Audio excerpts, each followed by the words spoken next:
গ্রামের বউ লাগেননি এখন আমারে। হ্যালো এভরিওয়ান, কেত অবস্থা সবার? আজকে শাড়ি টাড়ি ফইরা একেবারে খাঁটি বাঙালি গ্রামের বউ হয়ে গেলাম। তো গ্রামও আইছি।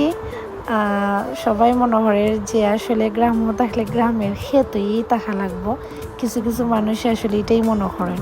তো যাই হোক, এই কথাগুলো নিয়ে আমি একটা ব্লগ ভিডিও বানাইমো।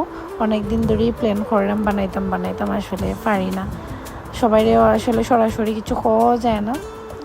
তো যাক, এটা নিয়ে নেক্সট একটা ব্লগ ভিডিও বানাই মনে গ্রামের বউ নিয়ে আর কি, যে আমি যে কেমনে গ্রামের বউ হইছি, আর গ্রামও আসলেই আমি গ্রামের ক্ষেত হইয়া থাকি আর নাকি তো হইয়া থাকি, তা সব নিয়ে একটা ব্লগ আইতেছে। তো আজকে আসলো মনসা পূজা। তো সকালে ঘুম থেকে উঠে গেলাম, সকাল ঘুম থেকে উঠটা যত কাজ কাম আছে সব কিছু মানে শেষ করলাম। তো শেষ কইরা স্নান টান করলাম, স্নান করিয়া তারপরে নতুন একটা শাড়ি পরছি। যেহেতু পূজা আসলে শাড়ি আমি এখন পূজা যখন হয় বাড়ির তখনই পরি, আর নয়তো জামাই পরি। শাড়ি পরে আসলে আমি অত বেশি শেপ পাই না কাজকাম করা, তার গরমও লাগে খুব বেশি। তো এদিকে ঠাকুর প্রণাম করে এসে আজকে তো আমার ফারনা আসলো, কারণ গতকালকে আমি শিবের পূজা করছিলাম। তো তারপরে ফারনাটা শেষ কইরা একটু আলতা লাগাইলাম। পূজার সময় আসলে পাওয়া আলতা না লাগাইলে ভালো লাগে না, আলতা লাগাইলে আসলে সুন্দরই লাগে।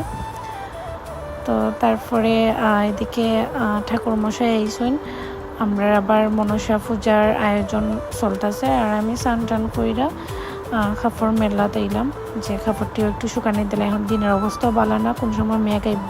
তো যত তাড়াতাড়ি কাপড়টা শুকায় অত তাড়াতাড়ি বালা।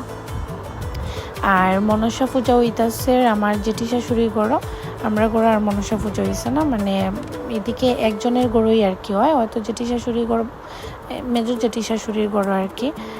আর তোর পুরোহিত আইচ্ছেন, তাই সকাল আইচ্ছেন। আর এদিকে সকালেই 10টার ভিতরে পূজা সব কমপ্লিট হয়ে গেছে।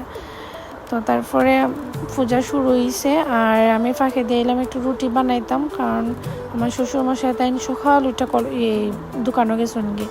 তো দোকানে যাওয়ার পরে এখন আবার শাশুড়ি মা কইরা যে কয়টা রুটি বানাইয়া দেওয়া লাগে, তেন কিছু খাইয়া গেছেন না। তো এদিকে রুটি বানানি তাইয়া আরেক কাহিনী, আমার অঞ্জলি হয়ে গেল মিস। গিয়া দেখে আমি সবাই অঞ্জলি লই লিছে, আমি অঞ্জলি লইতে পারছি না, যে রুটি বানানিতে আসলাম। তো যাক, তারপরে একলা অঞ্জলি লইলাম, কি তার কর্ম, সবাই অঞ্জলি লওয়া শেষ, পরে আমি এই অঞ্জলি লইছি। তো তারপর অঞ্জলি লওয়ার পরে আসলে আমি তো অত কাজ কাম শেপ পাই না, যতটুকু পারি কাজ করতাম ততটুকুই করতেছে। আর আসলে একটা জিনিস শিখতে গেলে তো সময় লাগে, হুট করি তো হয় না কোনো কিছু। আর আমি তো এক পরিবেশ থেকে আরেক পরিবেশ আইছে, আমার তো আরও বেশি কষ্ট হয়। তো এদিকে খিচুড়ি আয়োজন হইতেছে, তো আমার যা তারপরে দিদিমণি তারা সবাই খিচুড়ির লাগি সবজি উবজি কাটটা, আর আমি একটু আদা হাইটটা দিছি আর কি, এখন আমি তেমনি তো কোনো কিছু পারি না। তো দেখুন মেঘও ইচ্ছে, তাড়াতাড়ি করে কাপড় চোপড়ও আনলাম। তো আজকে আসলে এই পর্যন্তই আসলো ব্লগ। তো সবাই আমার পেজটারে ফলো করে দিবা, টাটা।